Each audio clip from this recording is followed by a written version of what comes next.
April 1ನೇ ತಾರೀಕು ತ್ರಿವಿಧ ದಾಸೋಹಿ ಶತಾಯುಷಿ ಸಿದ್ಧಗಂಗಾ ಮಠದ ಶಿವೈಕ್ಯ ಶಿವಕುಮಾರ ಮಹಾಯೋಗಿಗಳ 119ನೇ ಜನ್ಮದಿನೋತ್ಸವದ ಸಂಭ್ರಮ.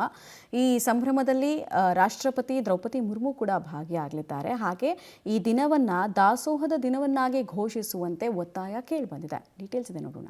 ಏಪ್ರಿಲ್ 1ರಂದು ಶಿವಕುಮಾರ ಶ್ರೀಗಳ ಜಯಂತ್ಯೋತ್ಸವ. 119ನೇ ಜಯಂತ್ಯೋತ್ಸವಕ್ಕೆ ರಾಷ್ಟ್ರಪತಿ ಮುರ್ಮು ಆಗಮನ. ಶ್ರೀಗಳ ಲಿಂಗೈಕ್ಯ ದಿನ ದಾಸೋಹ ದಿನ ಮಾಡಲು ಒತ್ತಾಯ. ನಡೆದಾಡುವ ದೇವರು ಎಂದೇ ಜನಮಾನಸದಲ್ಲಿ ಚಿರಸ್ಥಾಯಿಯಾಗಿ ಉಳಿದುಕೊಂಡಿರುವ ಸಿದ್ಧಗಂಗಾ ಮಠದ ಶಿವೈಕ್ಯ ಶಿವಕುಮಾರ ಮಹಾಶಿವಯೋಗಿಗಳ 119ನೇ ಜನ್ಮ ದಿನೋತ್ಸವ ಇದೇ ಏಪ್ರಿಲ್ 1ರಂದು ನಡೆಯಲಿದೆ. ಈ ಧಾರ್ಮಿಕ ಕೈಂಕರ್ಯಕ್ಕೆ ರಾಷ್ಟ್ರಪತಿಗಳಾದ ಶ್ರೀಮತಿ ದ್ರೌಪದಿ ಮುರ್ಮು ಸಾಕ್ಷಿಯಾಗಲಿದ್ದಾರೆ.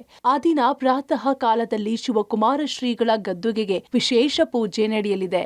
ವಿವಿಧ ಮಠ ಮಾನ್ಯಗಳ ಸಾಧು ಸಂತರ ಮಂತ್ರ ಘೋಷಗಳೊಂದಿಗೆ ಪೂಜಾ ಕೈಂಕರ್ಯ ನೆರವೇರಲಿದೆ. ರಾಷ್ಟ್ರಪತಿಗಳು ಅಂದು ಬೆಳಗ್ಗೆ 10:30ಕ್ಕೆ ಸಿದ್ಧಗಂಗಾ ಮಠಕ್ಕೆ ಆಗಮಿಸಲಿದ್ದಾರೆ. ಆರಂಭದಲ್ಲಿ ಶಿವಕುಮಾರ ಶ್ರೀಗಳ ಗದ್ದುಗೆಗೆ ಆರತಿ ಪೂಜೆ ಸಲ್ಲಿಸಲಿದ್ದಾರೆ. ಬಳಿಕ ಶ್ರೀಮಠದ 10,000 ವಿದ್ಯಾರ್ಥಿಗಳನ್ನು ನೋಡಿ ಚುಟುಕಾಗಿ ಮಾತನಾಡಲಿದ್ದಾರೆ. ಅದಾದ ನಂತರ ಉದ್ದಾನಶ್ರೀ ವೇದಿಕೆಯಲ್ಲಿ ನಡೆಯುವ ಕಾರ್ಯಕ್ರಮದಲ್ಲಿ ಭಾಗಿಯಾಗಲಿದ್ದಾರೆ. ರಾಷ್ಟ್ರಪತಿಗಳು ಬರ್ತಾ ಇರುವಂತಹದ್ದು ನಮ್ಮ ತುಮಕೂರಿನ ಹೆಮ್ಮೆ. ಜೊತೆಗೆ ಸುತ್ತೂರಿನ ಜಗದ್ಗುರು ಶ್ರೀನಾಥ ದೇಶಿಕೇಂದ್ರ ಮಹಾಸ್ವಾಮಿಗಳ ಸಾನ್ನಿಧ್ಯವನ್ನು ವಹಿಸ್ತಾ ಇದ್ದಾರೆ. ರಾಜ್ಯಪಾಲರಾಗಿರುವಂತಹ ಗೆಹ್ಲೋಟ್ ಅವರು ಕಾರ್ಯಕ್ರಮದಲ್ಲಿ ಬರ್ತಾ ಇದ್ದಾರೆ. ಕೇಂದ್ರ ಸಚಿವರಾಗಿರುವಂತಹ ಪ್ರಹ್ಲಾದ್ ಜೋಶಿ ರವರು, ವಿ ಸೋಮಣ್ಣನವರು ಇರ್ತಾರೆ. ಆ ಸಂಬಂಧವಾಗಿ ಎಲ್ಲ ವ್ಯವಸ್ಥೆಗಳಾಗ್ತಾ ಇದೆ. ನಮ್ಮ ದಾಸೋಹ ವ್ಯವಸ್ಥೆ ಯಥಾ ಪ್ರಕಾರವಾಗಿ ಪ್ರತಿ ವರ್ಷದಂತೆ ಅದೇ ವ್ಯವಸ್ಥೆಯನ್ನ ನಾವು ಮುಂದುವರಿಸಿಕೊಂಡು ಬರ್ತಾ ಇದ್ದೀವಿ. ಯಾವುದೇ ಕೊಡೆ ಅಥವಾ ನೀರಿನ ಬಾಟ್ಲು ಅಂತ ಯಾವುದೇ ವಸ್ತುಗಳನ್ನು ತರಬಾರದು ಹೊರಗಡೆಗೆ. ಎಲ್ಲ ನಿಬಂಧನೆ ಇರೋದ್ರಿಂದ ಅದನ್ನೆಲ್ಲ ಪಾಲನೆ ಮಾಡಿ ಪ್ರತಿಯೊಬ್ಬರು ಇದರಲ್ಲಿ ಪಾಲ್ಗೊಳ್ಳುವಂತ ಕೆಲಸ ಆಗಲಿ ಅಂತ ಹಾರೈಸ್ತಾ ನಿಮ್ಮೆಲ್ಲರಿಗೂ ಶುಭವನ್ನು ಕೊಡ್ತೇವೆ. ಗದ್ಗೆಯಲ್ಲಿ ಆರತಿ ಪೂಜೆ ಎಲ್ಲ ಆದ್ಮೇಲೆ ಅವರ ಪ್ರೋಗ್ರಾಮ್ ಪ್ರಕಾರ ಆನ್ ಬೋರ್ಡ್ ಅವರಿಗೆ ಲಂಚ್ ಅಂತ ಇದೆ, ಅದರೊಳಗೆ ಅದು ಮಾಡಿದ್ದಾರೆ. ಇನ್ನು ರಾಷ್ಟ್ರಪತಿಗಳು ಕಾರ್ಯಕ್ರಮಕ್ಕೆ ಬರೋದ್ರಿಂದ Z+ ಸೆಕ್ಯೂರಿಟಿ ಇರಲಿದೆ. ಹಾಗಾಗಿ ಭಕ್ತಾದಿಗಳು ಯಾರೂ ವೇದಿಕೆ ಕಾರ್ಯಕ್ರಮಕ್ಕೆ ನೀರಿನ ಬಾಟಲ್, ಕೊಡೆಯನ್ನ ತರಬಾರದು ಎಂದು ಸಿದ್ಧಲಿಂಗ ಸ್ವಾಮಿಗಳು ಮನವಿ ಮಾಡಿದ್ದಾರೆ. ಇದರ ನಡುವೆ ಶಿವಕುಮಾರ ಶ್ರೀಗಳು ಲಿಂಗೈಕ್ಯರಾದ ದಿನವನ್ನ ದಾಸೋಹ ದಿನವನ್ನಾಗಿ ಆಚರಣೆ ತರುವಂತೆ ಭಕ್ತಾದಿಗಳಿಂದ ಅಭಿಮತ ಬಂದಿದೆ.